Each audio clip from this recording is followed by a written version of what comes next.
Assalamualaikum warahmatullahi wabarakatuh. Perkenalkan, nama saya Singgi Baharudin Nur dari kelas MBS 5I. Saya di sini akan menjelaskan 6 bab. Yang pertama, perencanaan sumber daya yang efektif. Yang kedua, analisis pekerjaan dan analisis tenaga kerja. Yang ketiga, desain pekerjaan. Yang keempat, rekrutmen tenaga kerja. Yang kelima, seleksi tenaga kerja. Dan yang keenam, orientasi dan penempatan tenaga kerja. Yang pertama, saya menjelaskan tentang perencanaan sumber daya manusia yang efektif. Sumber daya manusia adalah individu produktif yang bekerja sebagai penggerak suatu organisasi, baik itu di dalam institusi maupun perusahaan yang memiliki fungsi sebagai aset, sehingga harus dilatih dan dikembangkan kemampuannya untuk merencanakannya, mengelola dan mengendalikan sumber daya manusia yang dibutuhkan suatu alat manajerial yang disebut manajemen sumber daya manusia. Perencanaan sumber daya manusia adalah proses analisis dan identifikasi yang dilakukan organisasi terhadap kebutuhan akan sumber daya manusia, sehingga organisasi tersebut dapat menentukan langkah yang harus diambil guna mencapai tujuannya. Faktor-faktor yang mempengaruhi perencanaan sumber daya manusia.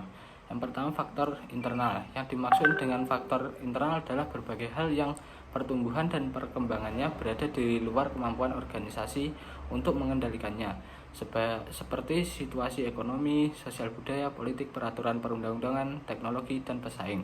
Yang kedua, faktor-faktor internal. Yang dimaksud faktor internal adalah rencana strategik, anggaran, estimasi produksi dan penjualan, usaha atau kegiatan baru, dan rancangan organisasi dan tugas pekerjaan meliputi sistem informasi manajemen dan organisasi, sistem manajemen keuangan, sistem marketing dan pasar, dan sistem manajemen pelaksanaan. Tanggung jawab perencanaan sumber daya manusia. A. Perencanaan sumber daya manusia. B. Perekrutmen dan penyeleksian. C. Pengembangan tenaga kerja. D. Memberikan kompensasi dan tunjangan. E. Pemberhentian karyawan. Dalam melaksanakan tugas tersebut, para manajer sumber daya manusia memenuhi tujuan sebagai berikut. A. Menyediakan karyawan yang andal dan terlatih untuk organisasi. B. Memaksimalkan keefektifan karyawan dan organisasi. C. Memenuhi kebutuhan masing-masing karyawan dengan memberikan kompensasi, peluang untuk berkembang, dan meningkatkan karir, tunjangan, dan kepuasan kerja. Perencanaan sumber daya manusia. Perencanaan sumber daya manusia merupakan proses manajemen dalam menentukan pergerakan sumber daya manusia organisasi dari posisi saat ini menuju posisi yang diinginkan di masa depan.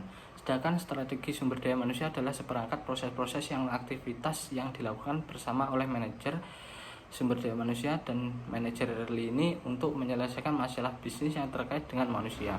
Tujuan dari integrasi sistem adalah untuk menciptakan proses prediksi domain sumber daya manusia yang muncul dari perencanaan strategik dan operasional secara kuantitatif dibandingkan dengan prediksi ketersediaan yang berasal dari program-program sumber daya manusia.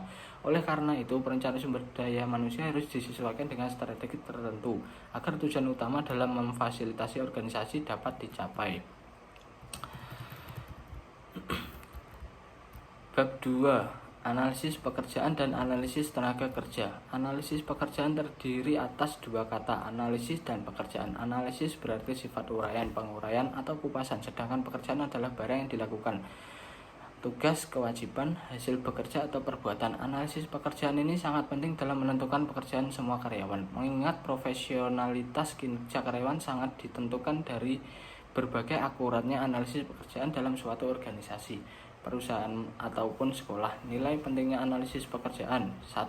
Perencanaan dan pengadaan tenaga kerja. 2. Rekrutmen dan seleksi tenaga kerja. 3. Orientasi dan pelatihan. 4. Pengembangan karir khususnya untuk promosi dan pemindahan. 5. Pengaturan kompensasi. 6. Penilaian karya. Dan yang ke-7, konseling. Dimensi pekerjaan. Pekerjaan paling tidak memiliki 5 dimensi yang berinteraksi satu sama lain dan menentukan tingkat produktivitas dan kepuasan yang diperoleh atas pekerjaan. Dimensi pekerjaan tersebut adalah 1. Dimensi fisik. Dimensi pekerjaan yang pertama adalah dimensi fisik, yaitu kecepatan gerak langkah-langkah pekerja dalam menaikkan pekerjaannya. Idealnya pekerja dapat diorganisasikan dalam cara-cara memungkinkan setiap langkah dilakukan berulang-ulang dengan cara yang seragam. Yang kedua, dimensi psikologis. Dimensi pekerjaan yang kedua adalah dimensi psikologis. Pekerjaan merupakan potensi besar dalam upaya memenuhi kebutuhan-kebutuhan psikologis dasar akan pertumbuhan, pengetahuan, dan pengembangan apabila diorganisasikan dan dikelola secara benar. Yang ketiga, dimensi sosial. Dimensi pekerjaan ketiga adalah dimensi sosial. Orang-orang bekerja demi sebuah sumber kontak sosial dan begitu dalam pekerjaan. Kelompok-kelompok kerja mereka mempunyai pengaruh besar pada bagian mereka bekerja. Dimensi budaya. Dimensi pekerjaan yang keempat adalah dimensi budaya. Yang kelima, dimensi kekuasaan. Tujuan, manfaat, dan fungsi analisis pekerjaan. Tujuan dari dilakukannya analisis pekerjaan adalah untuk mencapai efektivitas dan efisiensi perusahaan. Selain itu, tujuan analisis pekerjaan juga dalam keperluan eksistensi dan produktivitas perusahaan akan tercapai seperti yang telah direncanakan. Yang tertuang dalam perencanaan perusahaan akan tercapai seperti yang telah direncanakan. Yang tertuang dalam perencanaan perusahaan atau bahkan produktivitasnya melebihi dari apa yang telah direncanakan. Manfaat dari analisis pekerjaan ini mengacu pada visi, misi, tujuan, dan strategi perusahaan. Maka analisis pekerjaan merupakan hal-hal yang menggambarkan apa saja yang harus dilakukan perusahaan untuk mencapai tujuannya sehingga bermanfaat. Fungsi analisis pekerjaan yang satu, pengadaan tenaga kerja, 2, pelatihan, 3, penilaian prestasi, 4, promosi dan transfer pegawai. Jenis, prinsip, dan metode analisis pekerjaan. Terdapat 2 jenis analisis pekerjaan, yakni analisis pekerjaan tradisional memiliki 3 aspek, yaitu tanggung jawab, kewajiban-kewajiban umumnya dari seorang yang sedang memegang suatu kedudukan. Yang ketiga, kualifikasi minimal yang diterima sebagai kelayakan, dan analisis pekerjaan yang berorientasi hasil. Prinsip-prinsip utama dalam membuat analisis pekerjaan. 1. Analisis. 2. Objeknya adalah pekerjaan. 3. Tidak dinilai. 4. Metode analisis pekerjaan. 5. Wawancara. 6. Kuesioner. 7. Catatan laporan partisipan. 8. Menuliskan deskripsi pekerjaan.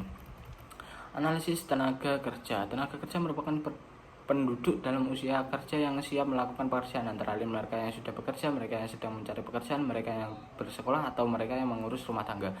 Analisis tenaga kerja merupakan suatu proses penentuan kebutuhan tenaga kerja yang dipergunakan untuk dapat mempertahankan kontinuitas jalannya perusahaan secara normal.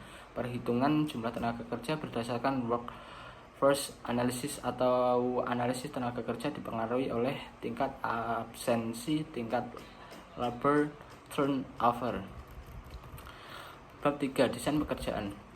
Desain pekerjaan adalah proses di mana penentuan tugas-tugas yang akan dilaksanakan, metode-metode yang digunakan dalam melaksanakan tugas, dan bagaimana pekerjaan tersebut berkaitan dengan pekerjaan lainnya dalam organisasi. Job design adalah spesifikasi isi, metode, dan hubungan berbagai pekerjaan untuk memenuhi tuntutan bisnis dan kebutuhan pribadi pemegang jabatan. Desain pekerjaan merupakan salah satu faktor pendorong keberhasilan produktivitas organisasi. Job description adalah ringkasan dari tugas, kewajiban, dan tanggung jawab dari pekerjaan. Hal ini biasanya mengatur hingga hal detail dari sebuah pekerjaan. Klasifikasi pegawai yang benar dapat meningkatkan hubungan baik antara majikan dan stafnya, serta membantu perusahaan yang mematuhi hukum tenaga kerja. Tujuan utama dari klasifikasi pegawai yaitu untuk memastikan bahwa perusahaan mengompensasi staf perusahaan secara memadai berdasarkan tanggung jawab, tuntutan, dan tingkat kesulitan para pegawai. Ada 3 cara mengklasifikasikan pegawai. Yang pertama, tugas kerja. 2. Jumlah jam kerja yang dijadwalkan. Yang ketiga, durasi pekerjaan. Bab 4. Rekrutmen tenaga kerja. Rekrutmen menurut Matis dan Jackson adalah proses yang menghasilkan sejumlah pelamar yang berkualifikasi untuk pekerjaan di suatu perusahaan atau organisasi. 1. Dari pengertian tersebut dapat dipahami secara garis besar bahwa rekrutmen adalah upaya dari suatu organisasi ataupun perusahaan untuk memperoleh tenaga kerja yang memiliki kualitas dan kompensasi atau ahli pada bidangnya sesuai kualifikasi yang diperlukan oleh perusahaan atau organisasi. Tujuan rekrutmen untuk memikat sebagai besar pelamar kerja sehingga organisasi akan punya kesempatan yang lebih besar untuk melakukan pemilihan terhadap calon-calon pekerja yang dianggap memenuhi standar kualifikasi organisasi. Tujuan pasca pengangkatan adalah menghasilkan karyawan yang mampu melaksanakan tugas dengan baik dan memiliki sikap loyal kepada perusahaan sesuai jangka waktu yang ditentukan. Meningkatkan citra umum organisasi sehingga para pelamar yang gagal mempunyai kesan-kesan positif terhadap organisasi.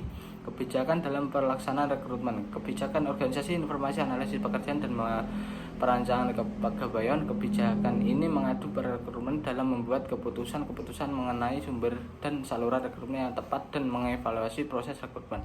Kebijakan promosi dimaksudkan guna memberikan karyawan-karyawan saat ini dapat menghambat rekrutmen dalam beberapa cara. Kebijakan kompensasi hambatan, kebijakan ini adalah suatu kebijakan yang biasa dihadapi oleh para rekrut, adalah kebijakan kompensasi. Bab 5. Seleksi tenaga kerja. Seleksi adalah suatu kegiatan pemilihan dan penentuan pelamar yang diterima atau yang ditolak menjadi karyawan perusahaan tersebut. Proses seleksi akan melibatkan proses menduga yang terbaik dari pelamar yang ada. Seleksi penerimaan pegawai baru bertujuan untuk sebagai berikut. 1. Menjamin perusahaan memiliki karyawan yang tepat untuk suatu jabatan atau pekerjaan. Yang kedua, memastikan keuntungan investasi sumber daya manusia perusahaan. Yang ketiga, mengevaluasi dalam memperkerjakan dan penempatan pelamar sesuai minimal. Faktor seleksi. Proses faktor seleksi beberapa macam faktor yang perlu diperhatikan. Yang pertama, penawaran tenaga kerja. Yang kedua, keadaan di luar organisasi. Yang ketiga, perangkat organisasi. Tahapan dan teknis seleksi. Tahapan seleksi yang pertama, penyaringan pelamar. Yang kedua, tes kerja. Yang ketiga, wawancara pendahuluan. 4, pemeriksaan referensi dan latar belakang. Yang kelima, wawancara lanjutan. Yang keenam, pemeriksaan kesehatan. Yang ketujuh, pengambilan keputusan. Metode seleksi. Metode non-ilmiah adalah seleksi yang dilakukan tidak didasarkan kepada kriteria standar atau spesifikasi kebutuhan nyata pekerjaan atau jabatan, tetapi hanya didasarkan kepada perkiraan dan pengalaman saja. Yang kedua, metode ilmiah adalah seleksi yang didasarkan kepada job specification dan kebutuhan yang nyata jabatan yang akan diisi, serta berpedoman kepada kriteria dan standar tertentu. Bab 6. Orientasi dan penempatan tenaga kerja. Penempatan merupakan penugasan atau penugasan kembali dari seorang karyawan pada sebuah pekerjaan baru, baik untuk karyawan yang baru diterima ataupun karyawan lama yang ditempatkan pada posisi pekerjaan yang baru. Kendala-kendala penempatan dalam penempatan karyawan atau 2 yaitu ketidakcocokan dan perputaran karyawan baru. Manfaat pengaruh program orientasi terhadap perilaku karyawan antara lain mengurangi perasaan diasingkan, kecemasan, dan kebimbangan karyawan. Mereka dapat merasa menjadi bagian organisasi lebih cepat, merasa lebih yakin, dan lebih senang. Secara umum, ada 2 sisi manfaat yang sering dijelaskan untuk melihat manfaat masa orientasi tersebut, yaitu 1. Jangka pendek, bermanfaat bagi pengenalan awal terhadap lingkungan kerja. Yang kedua, jangka panjang, dengan pengalaman orientasi yang lebih kompleks dan mendalam, mampu mengembangkan konsep perencanaan pekerjaan secara lebih sistematis, termasuk terbangunnya sistem manajemen kerja yang terorganisasi secara modern dan bernilai kompetitif. Sekian yang bisa saya jelaskan. Apabila ada kurangnya saya mohon maaf. Assalamualaikum warahmatullahi wabarakatuh.